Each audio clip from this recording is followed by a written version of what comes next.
नमस्कार.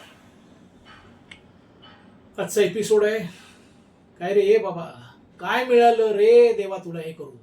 हा, काय मिळालं देवा तुला हे करून, हे टायटल आहे. काही माणसं आयुष्यात येतात, आयुष्य आपलं सुगंधी करतात, पण ती काही मागितलेली नसतात तो आपण तरी देव देतो ती वाट्याला. आधी चांगली माणसं आमच्या देशात दुर्मिळ होत चालली आहेत आणि अशी चांगली माणसं वाट्याला म्हणजे अपेक्षा नसताना देव देतो आणि नंतर विचित्र का वागतो असा देव, किंवा नियती काय म्हणू आपण. पण मी काही मागितलेलं नव्हतं तुझ्याकडे. नितीन माझ्या आयुष्यात आला आणि माझा वर्गमित्र झाला. आम्ही एकाच वर्गात हापचड्डीत असताना एकाच बाकावर बसायचो. कधी त्याचा पहिला नंबर, कधी माझा दुसरा, कधी माझा पहिला, कधी त्याचा दुसरा, वगैरे वगैरे. आणि नंतर मग आमच्या दिशा बदलल्या. एकतर तो साधारण 40 किलोमीटर अंतरावर दुसऱ्या एका शहरात राहायला गेला, तो आणि त्याचे आई बाबा वगैरे. आणि त्यानंतर थोडी ताटातूट झाली आणि नंतर माझ्याही वडिलांची बदली झाली एका वेगळ्या शहरात. त्याच्यामुळे मी पण लांब गेलो. बराच काळ लोटला. त्या काळी काही मोबाईल नव्हते आणि लँडलाईन सुद्धा नव्हत्या कोणाकडे, सहसा नसायच्या, फार श्रीमंताकडे वगैरे. आणि एक तर लँडलाईन मिळणंही दिव्य काम होतो. तो एक वेगळाच एपिसोड होईल. असो तर, आणि नंतर अचानक एके दिवशी मी त्यावेळेला काय म्हणतात त्याला, एक दोन व्यावसायिक मराठी नाटकात काम करत होतो आणि एक दोन मुलं मला भेटायला आली. त्यावेळेला मी ऑलरेडी एका काय म्हणतात त्याला कॉलेजचं एक नाटक बसवलं होतं आणि ते ग्रँड मेडिकल कॉलेज, जिथे मेडिकलचं शिक्षण मिळतं, MBBS नंतर MD MS वगैरे वगैरे, त्या कॉलेजमधली ही मुलं होती. आणि थोडंसं त्याच्यानंतर एक मुलगा आला, मस्त गुब्दुल चांगला, गब्दुल चांगला, ढप्पू. आणि मी म्हटलं बहुतेक हा नितीन आहे. म्हटलं नित्या, अरे नितीन तू काय रेडले का? अरे हो अमोल, मला माहिती होतं मी तुला भेटणार आहे ते, कारण यांनी सांगितलं होतं मला. बरं ते जाऊ दे, आता आपलं गॅदरिंगला नाटक बसवायचं आहे मराठी वाङ्मय मंडळाचं, ग्रँड मेडिकल कॉलेजमध्ये तरुण टुर्क म्हातारे अर्क हे नाटक बसवायचं आहे. ठीक आहे, मी म्हटलं मला आवडेल रे नित्या, आवडेल. एक तर सगळ्या डॉक्टरांच्या सानिध्यात मला राहायला मिळेल. म्हटलं विद्वान सगळे. नाही रे, अजून विद्वान वगैरे नाही, आधी होऊ दे सगळं, असं म्हणाला. आणि बघा पुन्हा आमच्या काय म्हणतात त्याला घट्ट घट्ट मैत्री निर्माण झाली. आणि खरंच सांगतो, म्हणजे नितीन तिथपर्यंत स्टेजवर ऍक्टर म्हणून चढलेलाच नव्हता. त्याच्यात त्याला काहीतरी, ते काय एक डेप्युटी कलेक्टरचं कॉमेडी कॅरेक्टर आहे. मुळात तरुण टुर्क खूप विनोदी नाटक, आपल्याला कल्पना आहे. 4-4, 5-5 तास प्रयोग चालायचं. हाची भाषा, अरे याच्यात हे करायला येत आहे म्हणजे तू आमच्या ह्याच्यावर हेच करताय मोठे, शिकायला कशाला येतं इकडे, नुसतं असं हे करायला, त्याच्या जा, अशी ही ची भाषा. त्या नाटक तुडुंब तुडुंब तुडुंब काय म्हणतात त्याला, आनंदाने असं लोक निथळून निघायचे, हास्यात अक्षरशः कोसळायचे. मी तालमीला सुरुवात केली. सगळे डॉक्टर आणि पोरी आणि मुलगी सगळे डॉक्टर्स होते, पण MBBS करत होते. MS मला वाटतं आणि MDचं फक्त 1-2च जण होते. नाटकाला तालमीला सुरुवात झाली. आमच्या ग्रँड मेडिकल कॉलेजचं जे कॉलेज आहे म्हणजे JD हॉस्पिटलमध्ये, त्याच्याच तिथे मराठी वाङ्मय मंडळासाठी एक हॉल मिळाला होता, तिकडे तालमी चालायची. तर त्यावेळेला आता आठवत आहे मला की त्यावेळेला आपल्या सचिन तेंडुलकरची बायको सुद्धा तिकडे मेडिकलला होती, एवढं मला आठवतं. 1-2दा नितीनने मला दाखवलेली मला आठवतं, म्हणजे त्या ग्रुपने.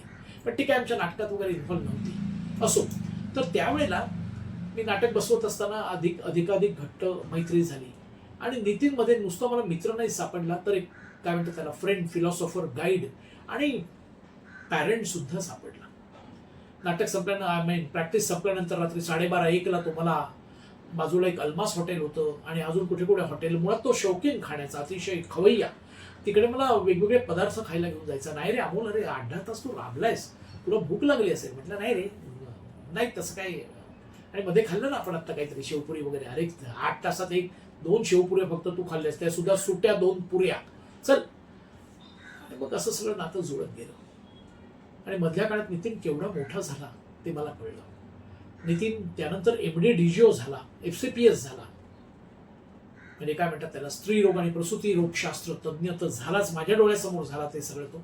आणि त्या किती प्रचंड वाचनाची आवड.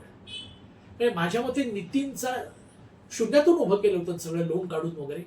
हॉस्पिटल घेतलं, एक साधारण एक मोठा फ्लॅट असा हॉस्पिटल ग्राउंड फ्लोअरला, त्याच्यानंतर वरती परत एक फ्लॅट घेतला, आणि एक जसजशी त्याची सुबत्ता यायला लागली एक फ्लॅट त्याने केवळ लायब्ररी म्हणून स्वतःचा घेतलेला होता. त्यात जवळजवळ त्याची 4-5 हजार पुस्तकं होती.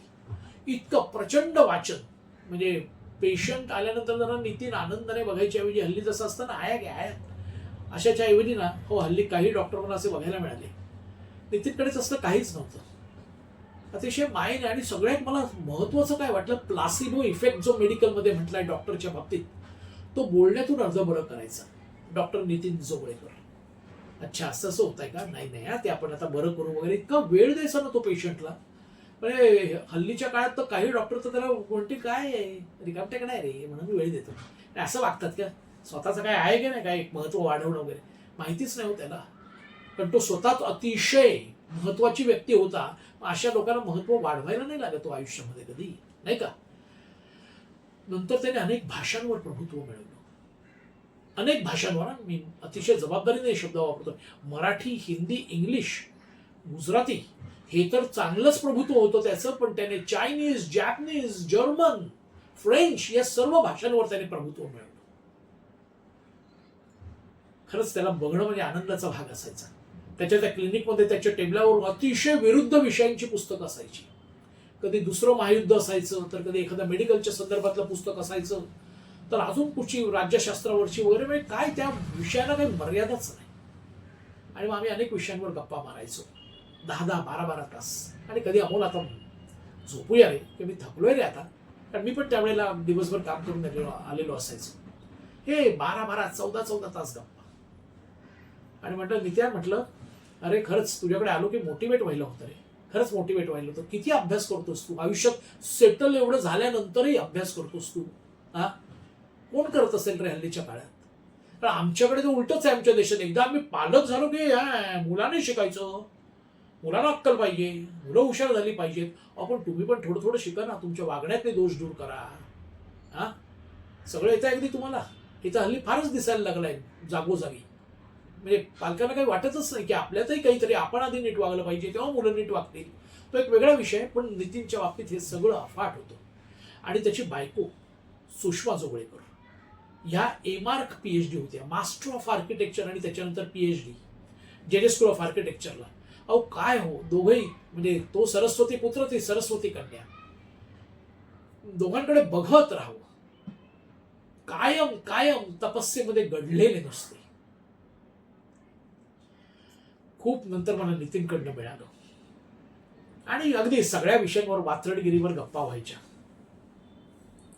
एकदा असंच आम्ही काहीतरी, खवई असल्यामुळे मला खायला घेऊन जायचा. मला म्हणाला इकडचं एकदा मस्तपैकी बघ, जरा डोसा बघ इकडचा. तसा मी खवय्या वगैरे म्हणजे जरा कमी. तर तुम्हाला नित्या नेहमी असं म्हणायचं, आम्या तू काय हवेवर वगैरे जगतोस काय रे. आणि काही नाही रे, मी डॉक्टर आहे, खाऊन मारायचं, न खाता कशाला मारायचं. हा न खाता पैसे न खाता मारायचं म्हणे कुठच्याही व्यवसायात. वाक्य बघा, पैसे न खाता मारायचं, पण अन्न बिन्न मजबूत खाऊन मारायचं रे, काही होत नाही. असं हा अजब नितीन. आम्ही खायला गेल्यानंतर तेवढ्याच एक काहीतरी जरा फटाकडं ऑटम बॉम्ब सारखी एक स्त्री आली, म्हणजे मुलगी आली जरा, आणि जरा डोक्यात हवा असलेलीच होती, ते कळत होतं. लगेच नित्या म्हणाला, म्या बघ रे बाबा सगळं असं आहे. आणि मी थोडंफार लेखन करणारा कलाकार, म्हटलं नित्या घट्ट कपड्यातून तट्ट शरीर डोकावते बाहेर, आणि बघणारा मी हेर, असं मी बोललो. लगेच दिलखुलासपणे टाळी वगैरे देऊन, आम्ही फिट आहे, तिला फिट आहे वगैरे, इतका दिलखुलास माणूस. मैत्री पुढे चालूच होती, अनेक वर्ष चालू होती. आणि तो कोरोना नावाचा प्रकार आला. कोरोना सुरू झाल्यानंतर थोडासा काय म्हणतात त्याला, एवढा असा काय म्हणतात त्याने मगरमिठी मारलेली नव्हती. त्यावेळेला मी नित्याकडे गेलो होतो, नितीनकडे गेलो होतो. Doctor Nitin Joglekar, MD DGO FCPS, त्याच्याकडे गेलो होतो. भरपूर गप्पा मारल्या. आणि म्हटलं नितीन, म्हटलं एकदा ते करोनाचं लफडं वगैरे झाल्यानंतर म्हटलं मी येईन निवांतपणे, कारण आता तुझ्यावरही प्रेशर आहे.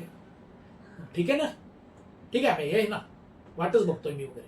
आणि मी गेलो. 2-1 दिवसानंतर मी सहज फोन केला, कारण फोन सतत चालायचे. तर त्याच्या क्लिनिकमधल्या बाईने उचलला. मी म्हटलं डॉक्टरला द्या ना जरा. मी त्याच्या स्टाफ समोर किंवा त्याच्या नातेवाईकांसमोर मी कधी त्याला नीत्या म्हटलं नाही. मला तो अधिकारच नाही. तो मान रितसर दिलाच पाहिजे. डॉक्टर नितीन जोगळेकर. म्हटलं डॉक्टर साहेबांना द्या. नाही डॉक्टर साहेब हॉस्पिटलमध्ये आहेत. म्हटलं अच्छा म्हणजे हे चालू आहे का सिझेरियन किंवा काय ऑपरेशन वगैरे किंवा इतर काय. नाही नाही नाही ते स्वतः हॉस्पिटलमध्ये आहेत. म्हटलं काय सांगताय तुम्ही. हो ते हॉस्पिटलमध्ये आहेत, ICU मध्ये आहेत, व्हेंटिलेटरवर आहेत. अरे 2 दिवसापूर्वी ज्याला भेटलो ठणठणीत होता तो, स्वतः डॉक्टर आणि व्हेंटिलेटरवर. मी लगेच त्याच्या कुटुंब बाकीच्या सगळ्या जवळच्या नातेवाईकांना फोन केला. तो म्हणे असं असं आहे. पण त्यावेळेला जाणंही मुश्किल, कारण त्या नेमकं काहीतरी काय कर्फ्यू बिरफ्यू वगैरे काय ते काय म्हणतात त्याला, घरी बंद राहा स्वतः सगळ्यांनी, घराबाहेर नाही पडायचं वगैरे प्रकरण सुरू झालं. मी त्याकडे जाऊ कसा, डॉक्टर नितीन जोगळेकरकडे जाऊ कसा, तहान लागली. परत दुसऱ्या दिवशी फोन केला, डॉक्टर गेले म्हणे. म्हटलं काय, डॉक्टर गेले, काल रात्री गेले. म्हटलं बहिणी ठीक आहेत ना. तर ती हॉस्पिटलमधली बाई म्हणाली तुम्हाला ऐकवणार नाही, पण वहिनी पण आताच गेले अर्ध्या तासापूर्वी.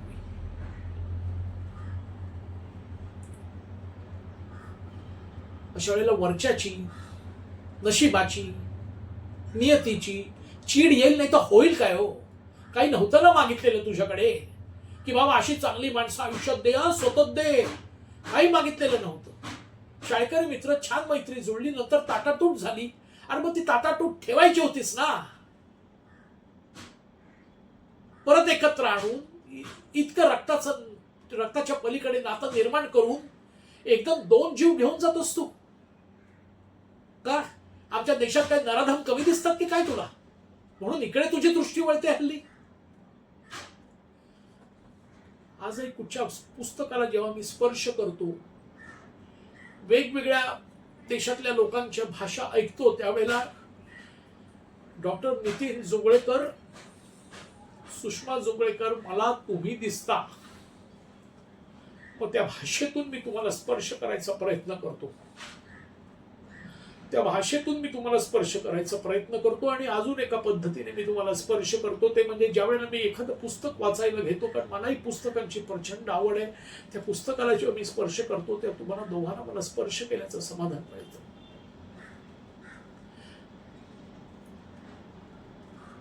नकोय देवा, कळलं काय आहे तो मी सुखी आहे. माणसं पाठवणारच असशील ना, तर अशी ताटातूट नको करूस, नको करूस.